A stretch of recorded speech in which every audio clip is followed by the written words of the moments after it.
நம்முடைய ஆண்டவராக இயேசு கிறிஸ்து காலையில் 8 மணியிலிருந்து 9 மணிக்குள்ளாக விசாரணை முடித்த பிற்பாடு சிலுவையில் அறையப்படும்படியாக கொல்கோதா மலைக்கு கொண்டு செல்லப்படுகிறார். அங்கே அவரை சரியாக காலை 9 மணிக்கு சிலுவையில் அறைகிறார்கள் என்று சொல்லி வேதம் மிகவும் தெளிவாக நமக்கு சொல்லுகிறது.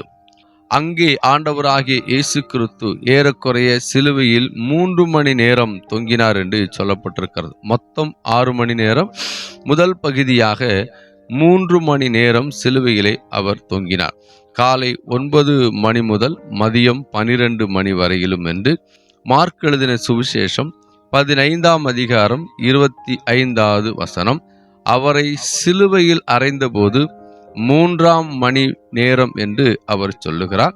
மத்தேயு எழுதின சுவிசேஷம் 27:35, லூக்கா 23:33, யோவான் 19:18 ஆகிய வசனங்களில் இந்த காரியங்களை குறித்து மிகவும் துல்லியமாக எழுதப்பட்டிருக்கிறது.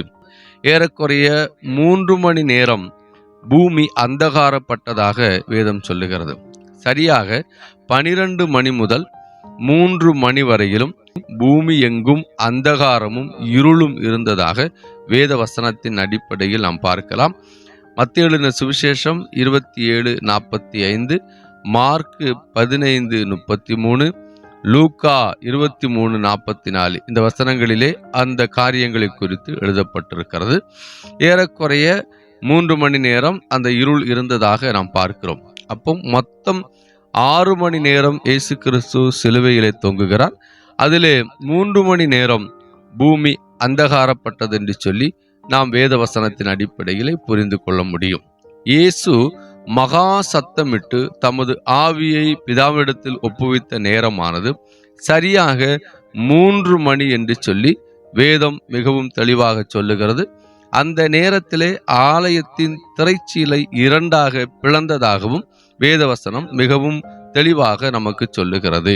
மத்தேயு 27ஆம் அதிகாரம் 46 முதல் 50 வரை இருக்கிற வசனங்களும், மார்க் 15:34 முதல் 37 வரை இருக்கிற வசனங்களும், லூக்கா 23:45 முதல் 46 வரை இருக்கிற வசனமும், யோவான் 19:30வது வசனமும் இதை மிகவும் தெளிவாக சொல்லுகிறது.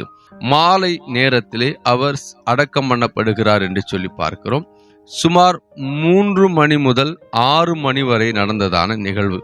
ஏன் அப்படின்னா மறுநாள் சபத், அதாவது ஓய்வு நாளாக இருக்கிறபடினாலே அந்த 6 மணிக்குள்ளாக அவருடைய சரீரத்தை அடக்கம் பண்ணப்பட வேண்டும் என்பது அன்னைக்கு இருக்கக்கூடியதான சூழலாக இருந்தது. அதனால சரியாக இடைப்பட்ட 3 மணி நேர கேப்ல இயேசு கிறிஸ்துவை அடக்கம் பண்ணினார்கள் என்று சொல்லி பார்க்கலாம். அதாவது ஓய்வு நாள் தொடங்குவதற்கு முன்பாக அவர்கள் சிலுவையிலே இருந்து இறக்கி யோசேப்பு என்கிறதான அந்த நபருடைய கல்லறையிலே கொண்டு போய் அடக்கம் செய்தார்கள். மத்தேயு எழுதின சுவிசேஷம் 27:57 முதல் 61 வரையிலும், மார்க் 15:42 முதல் 47 வரையிலும், லூக்கா 23:50 முதல் 56 வரையிலும், யோவான் 19:38 முதல் 42 வரை இருக்கிற வசனங்களிலே இந்த காரியங்களை மிகவும் தெளிவாக நாம் அறிந்து கொள்ள முடியும். ஏதாவது சந்தேகங்கள் இருக்குமானால் நீங்கள் தெரியப்படுத்தும்படி அன்போடு கேட்டுக்கொள்ளுகிறேன். மறுபடியுமாக அந்த நேரத்தை சொல்லுகிறேன், நீங்கள் அதை புரிந்து கொள்ளுங்கள். சரியாக காலை 6 மணிக்கு பிலாத்துவிடம் விசாரணை நடக்கிறது. 7 மணிக்கு ஏரோதுவிடம் விசாரணை நடக்கிறது. 8 மணிக்கு சாட்டையினால் அடிக்கப்படுகிறார். 9 மணிக்கு சிலுவையில் அறையப்படுகிறார். 10 மணிக்கு உடைகள் பங்கிடப்படுகிறது. 11 மணிக்கு கள்ளனுக்கு கொடுத்த வாக்குறுதி. மதியம் 12 மணிக்கு இருள் தொடங்குகிறது. 3 மணிக்கு இயேசுவின் மரணம் சம்பவிக்கிறது. பிற்பகல் 4 மணிக்கு விழாவில் ஈட்டியால் குத்தப்படுகிறார். மாலை 5 மணிக்கு சரீரத்தை இறக்குகிறார்கள்.